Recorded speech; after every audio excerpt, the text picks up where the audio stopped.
Greetings and salutations, everyone. I hope everyone is still doing well. Welcome to today's bonus upload. Before we jump on into it, a couple quick links. As many of you may know, I rely on Patreon, PayPal, channel membership, and the merch to help the channel to continue to grow and go. Links to Patreon, PayPal, and channel membership is in the description below. Merch displayed directly under the video. Also, Dogman Frightening Encounters Volume 1 through 3, the audiobook versions. They were written and researched by Tom Lyons, narrated and produced by me, Jeff Nadolny. These audiobooks are available on Audible, Amazon, and iTunes, links to which are also in the description as well. And finally, last but definitely not least, if you'd really like to help support the channel to continue to grow and go, simply subscribe. It does not cost a cent. Click the like button, takes half a second. If you don't want to miss out on any of the informative uploads that I put out daily, click that bell icon. And folks, please leave a comment and share the video. Why? Well, because these things really do help the channel to continue to grow and go. They definitely do matter, and I appreciate them. With that, I have taken far too much of your time. Let's jump in to today's bonus, shall we? Today's first experience comes to us from out of Ohio, experienced by a sitting judge as a teenager. I'm about to share with you what happened when I was 15 years old. It was shocking and so terrifying that it changed my life forever, and the memory of it still lives with me, as if it had happened yesterday. It was the third week of August 1985. School would be starting soon, and I was training for the 10K race that was held every year for a festival in our town. I remember it was a hot August day with the temperature pushing close to 100 degrees. I was supposed to run 5 miles, but due to the high temps, I put off my running until evening. Running at night was not a big deal for me. I grew up on a farm in the country. I was not afraid of the dark. Often during my childhood, I ran around at night racing through the cornfields playing hide and seek. You name it, I was outside no matter what the hour. So the concept of going for a long run down a country road in the dark was not something I was fearful of. I had my route planned. I'd leave home, run down the ditch of State Route 4 for about 300 yards until I reached Temple Road, which dead-ended right into it. From there, I'd run down Temple Road until it intersected with State Route 98.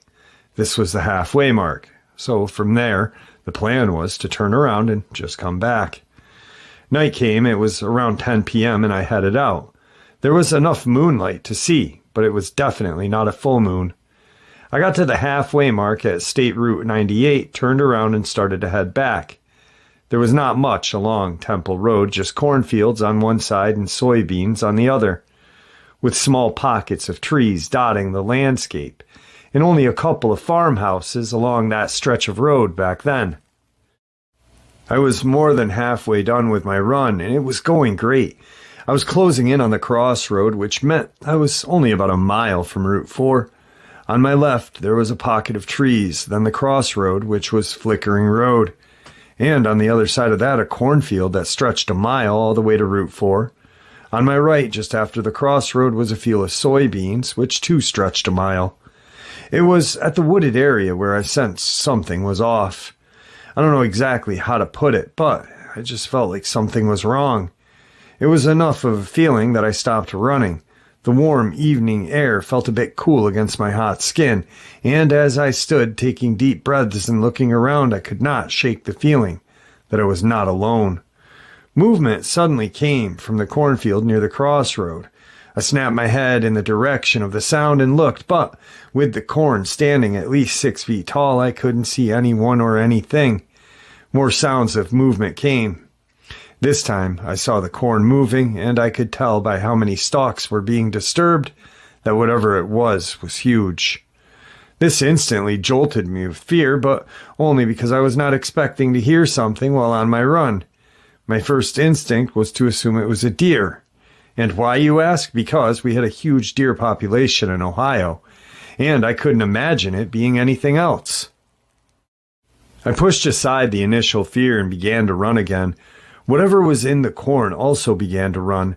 What was odd was whatever was there was not running towards me, but was running with me, like through the corn and keeping pace with me. When I say pace, I mean it was running at my exact pace.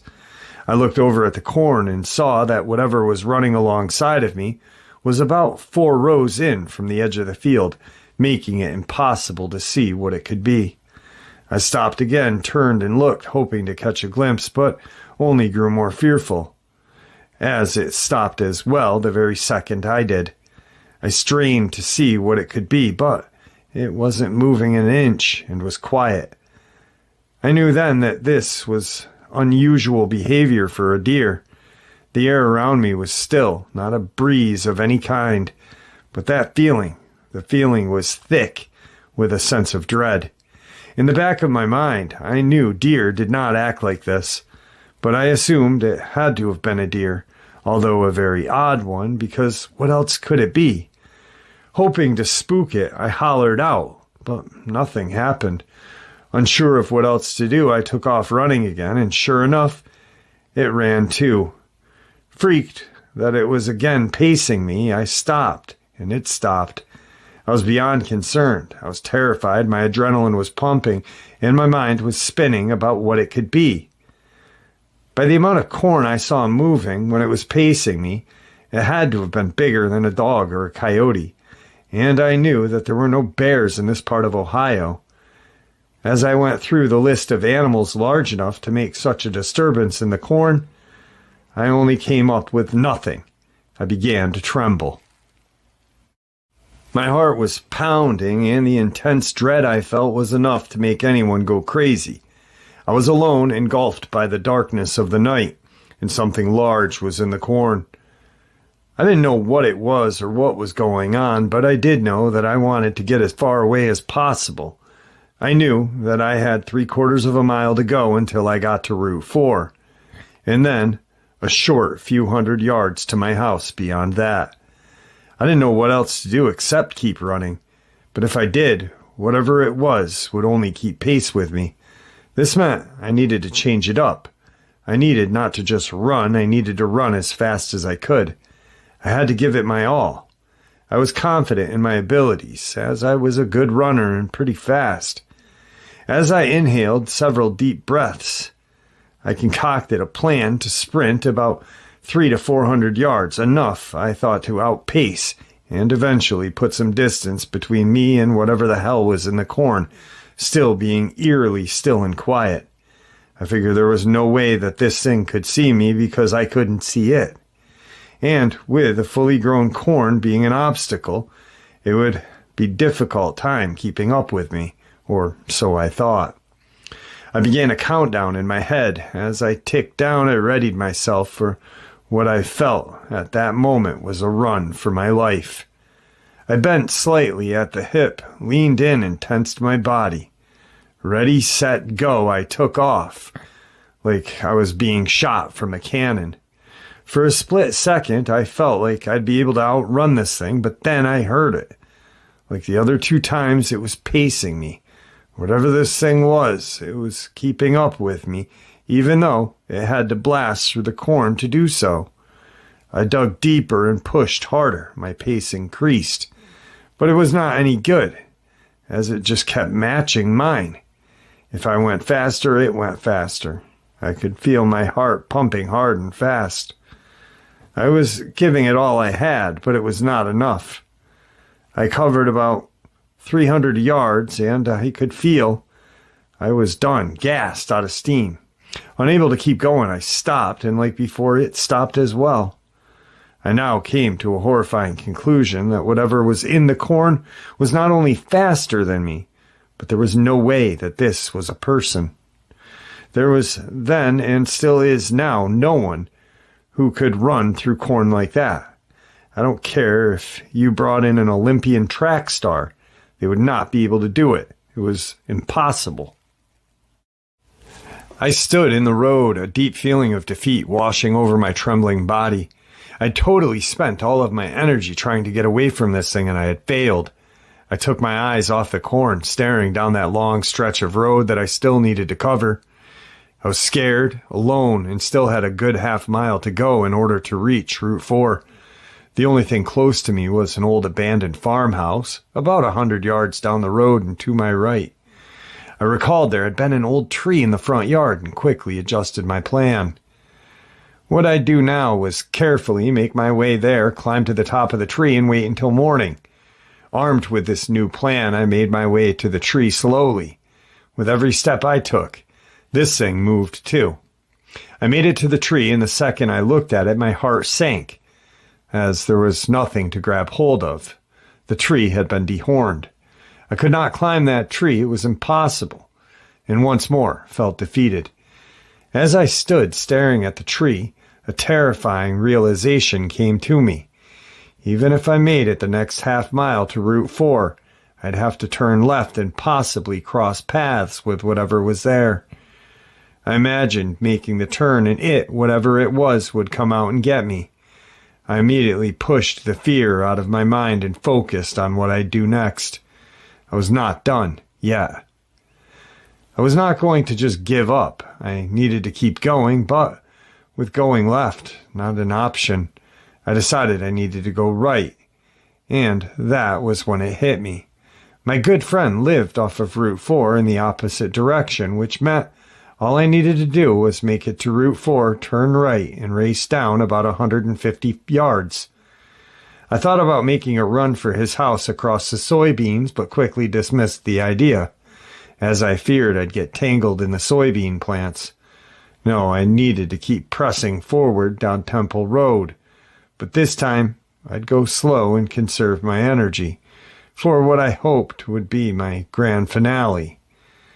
A 150-yard sprint to my buddy's house. I was not going to waste another second and thought I pivoted and began my long march toward the intersection of Route 4. Each step I took was matched by the thing in the corn. In my mind, a fury of questions were flying around. Is this thing baiting me? Is it stalking me? Is it just messing with me? I didn't know what to think. All I knew was it still had not come out, but the fact did not give me peace of mind because at any moment it could. And there was no doubt in my mind that if it did, I'd be dead. Route 4 came into view as a car barreled down it, the headlights illuminating the area for a brief moment. I readied myself for what I knew would be the run of my life. Literally, more questions entered my already troubled mind. Would I look over my shoulder and see it? Did I want to look over my shoulder? Would it give chase? What was it?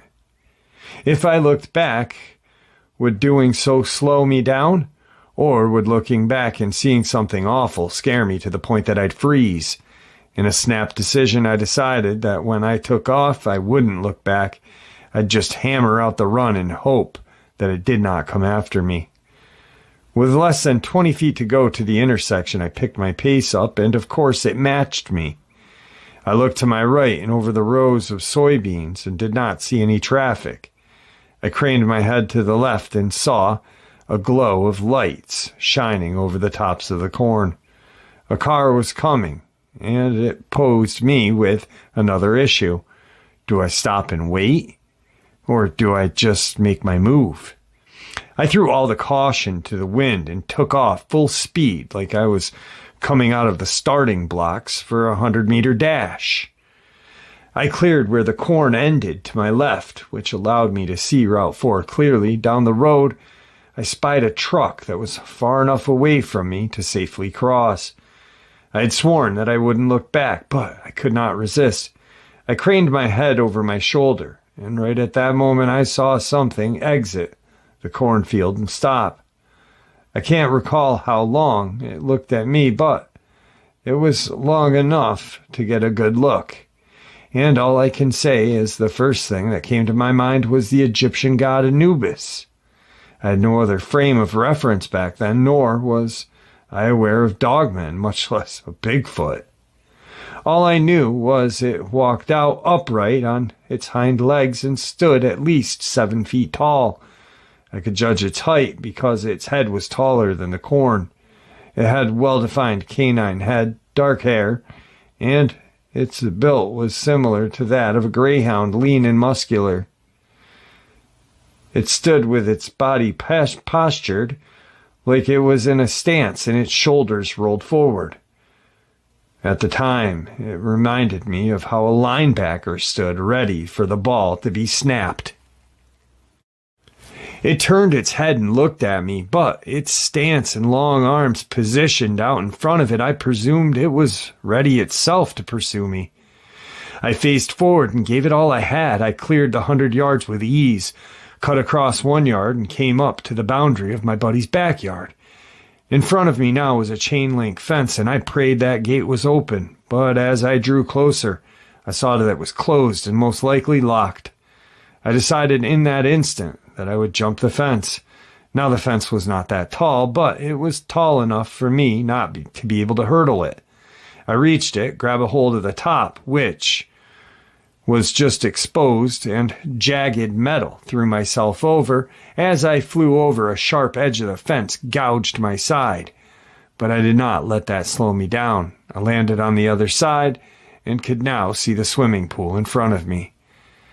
I made a split-second decision and dove in, not thinking that it was the shallow end. My chest hit the bottom and I slid down to the deep end, which was about 10 feet. I rolled onto my back, exhaled all my air, pinched my nose, and looked up. I lie there, my body screaming with pain as my eyes darted around, looking for it to walk up and stare down at me in the pool. What must have been 30 seconds went by and nothing showed up. No towering figure, no shadows cast down on me in the pool. Had I made it? Did it not follow me? Unable to hold my breath any longer, I swam to the surface, quickly looked around, but didn't see it anywhere. I swam to the edge and crawled out. Frantic, I raced to the back sliding door of the house. I didn't know if it was locked or not. I grabbed the handle and pulled.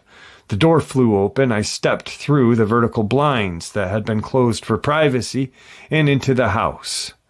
What I didn't know was his parents were out of town, and he was not expecting anyone to suddenly appear, and yet here I was. My buddy jumped from his chair when I entered the living room. He wasn't just shocked to see me, he was also embarrassed. He had been watching the Playboy channel. He peppered me with a bunch of questions, all of which I answered the best I could with heavy breaths. I finally regained my composure and told him what had happened and what I had seen. At first he doubted me, assumed I had seen something like a deer. I wouldn't waver. I knew what I had seen. I knew what had just happened. Eventually he came around, and when he did, he too became scared. After agreeing for me to stay the night, we locked all of the doors and turned the lights out. The rest of the evening was spent walking around his house and peering out of the windows, half expecting to see this Dogman creature looking around outside. The morning came, and with it brought the sense of calm and relief. I had survived whatever that was, whatever I had seen, and I could not be any happier. My buddy took me home, and I immediately told my dad what I had encountered. I didn't know what to expect from him, but he quickly dismissed my story. He told me that because I had gotten spooked, my mind played tricks on me. Like I did with my buddy, I stood my ground and told him I knew what I had seen, and I did not imagine this.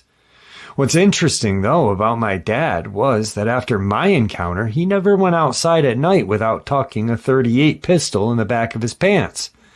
That told me all I needed to know. He did believe me.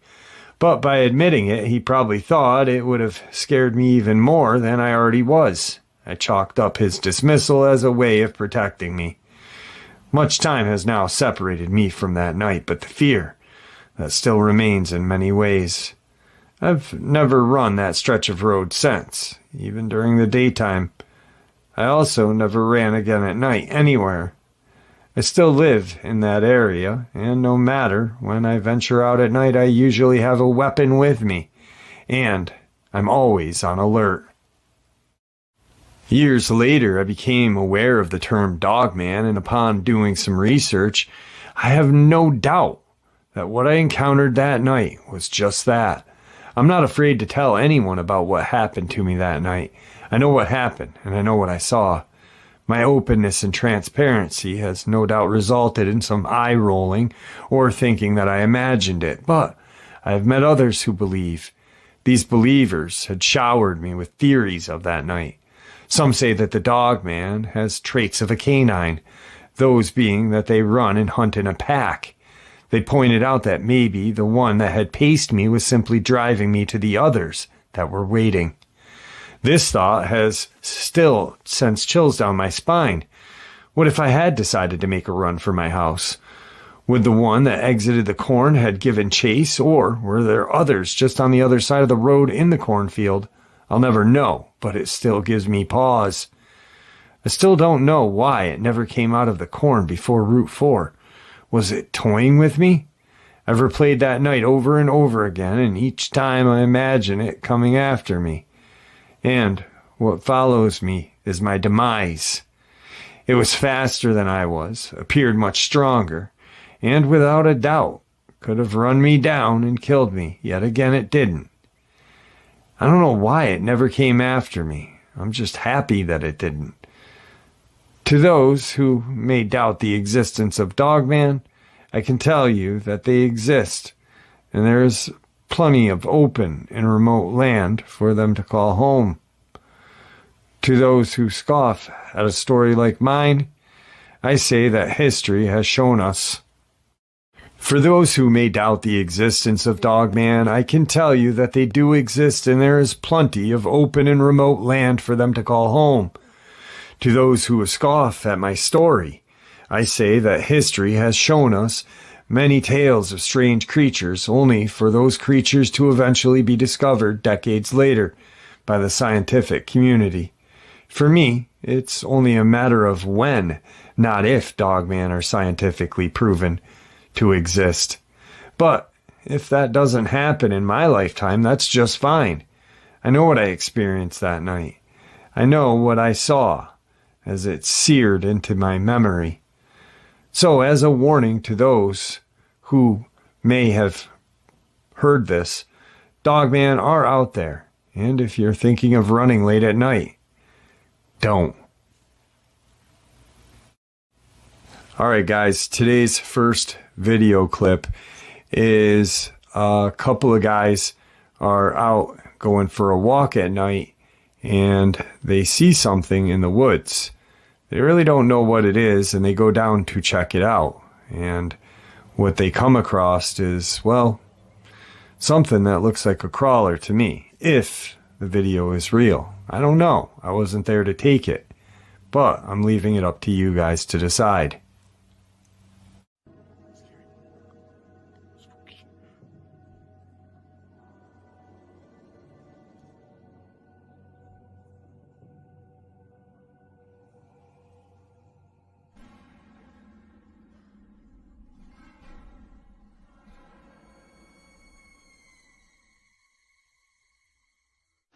Dude, please don't go down there. Oh my gosh. Dude, hold on. Let me go first.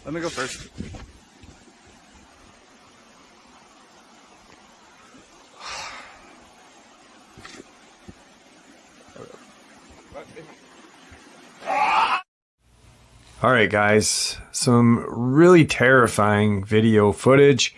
I don't know if it's real or not. That's why I'm not going to say what I think, but I'm going to let you guys decide.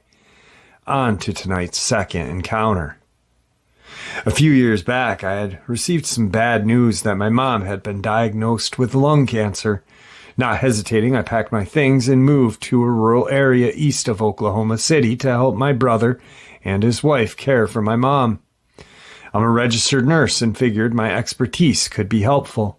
I managed to get a job on a night shift at a facility about 40 minutes away. This enabled me to take my mom to her doctor appointments and chemotherapy during the day. My brother's house sat on about 3 acres with the closest neighbor nowhere in sight.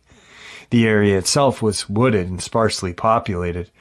Before I had my encounter, I had 2 other experiences that occurred which I believe may be connected. The first experience happened one night at around 9:30 when I was heading to work.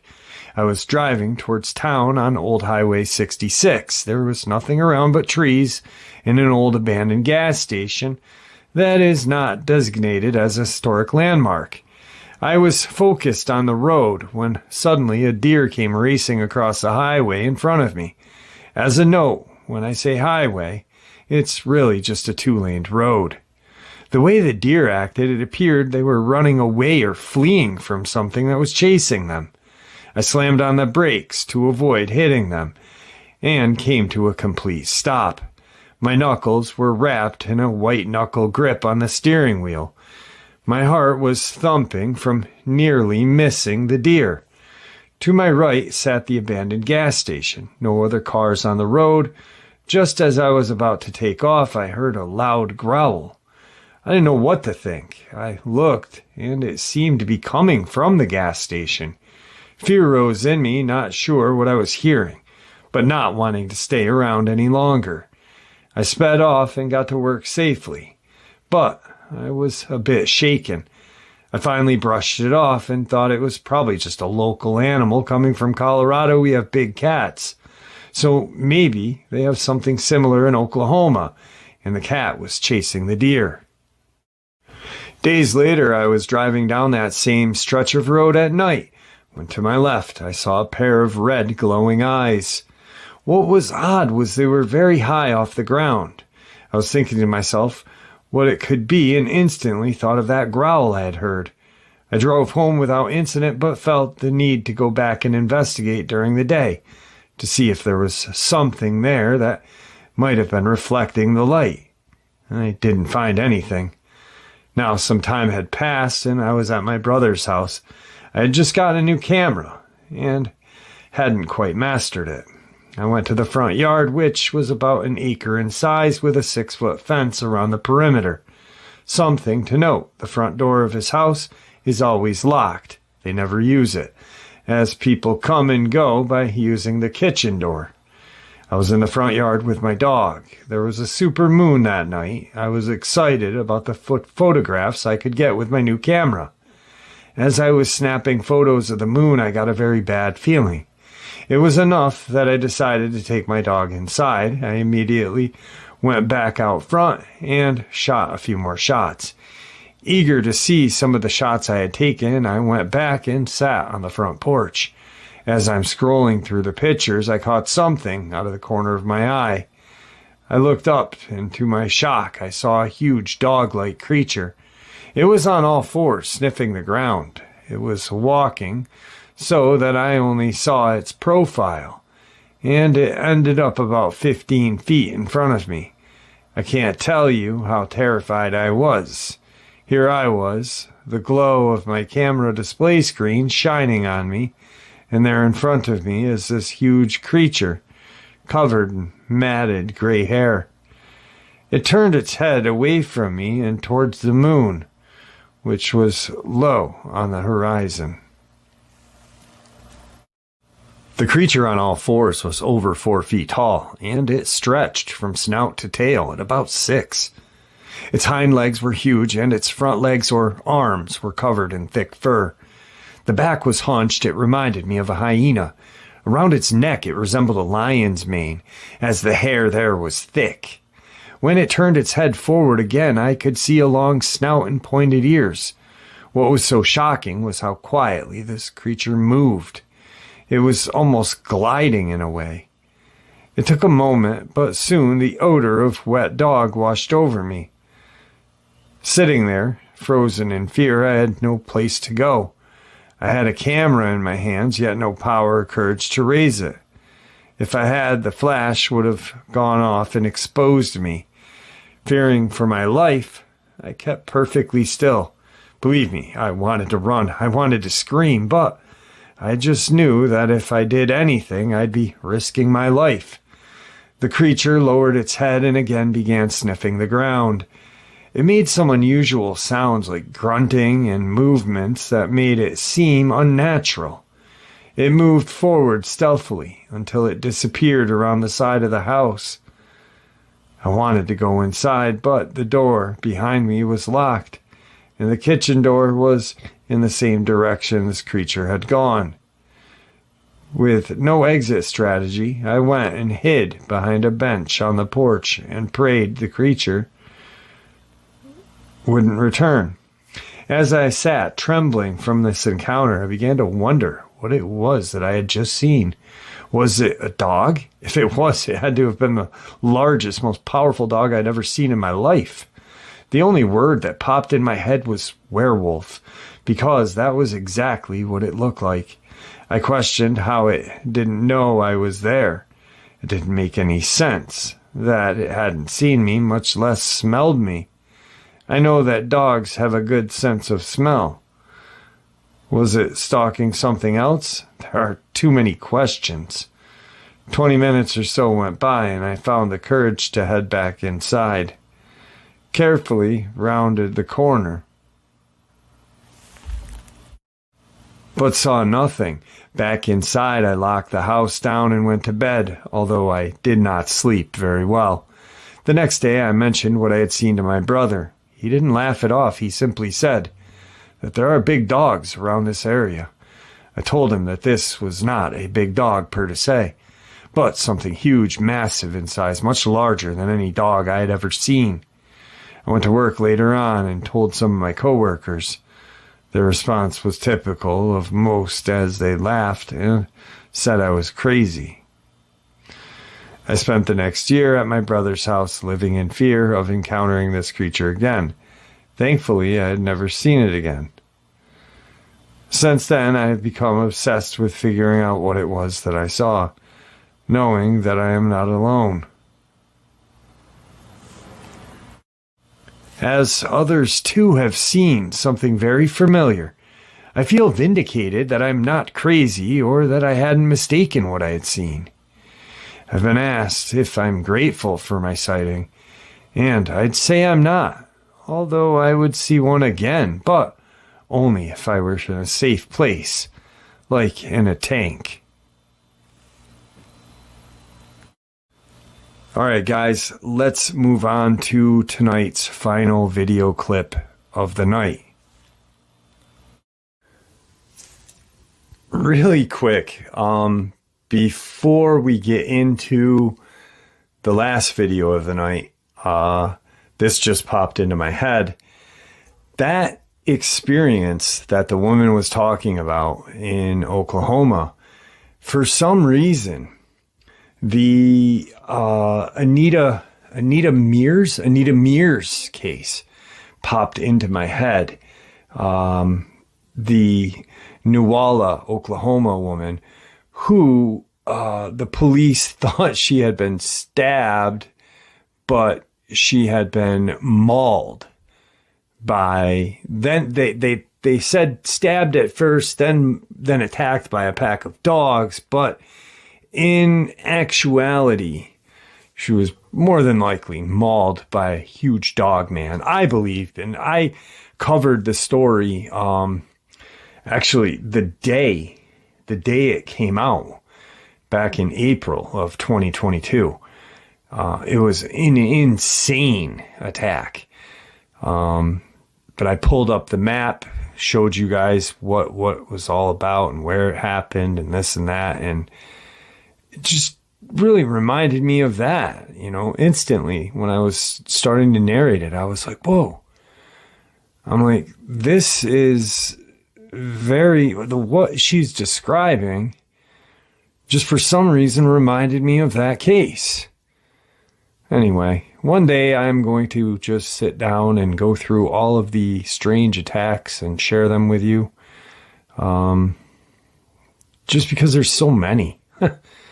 I have at least 22 different files, maybe even more, on strange attacks that the local, state, and federal government cover up. Anyway, on to the video clips. Look at his big head. Gray skin on the face.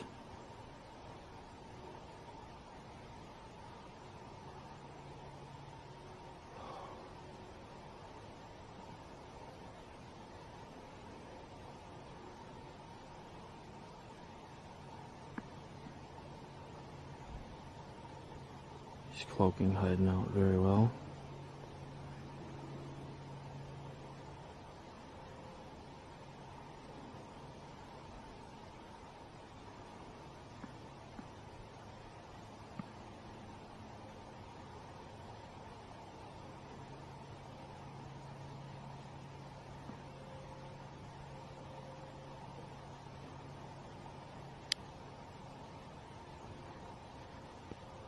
I gotta give him an offering.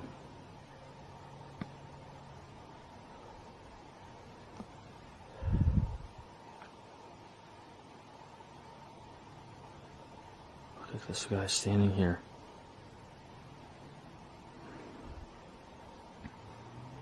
It's getting real intense right now. I'll leave him something.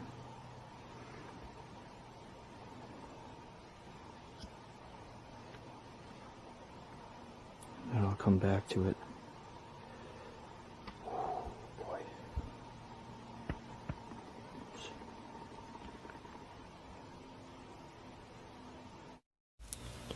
All right, guys, I'm not really sure what to think about the video clip. It may be just some pareidolia, or it may be something staring back at him.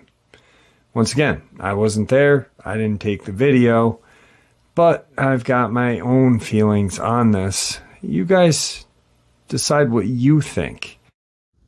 And there you have it, folks. I hope you all enjoyed today's bonus as much as I enjoyed sharing it with you. I'd like to really thank you all for supporting the channel.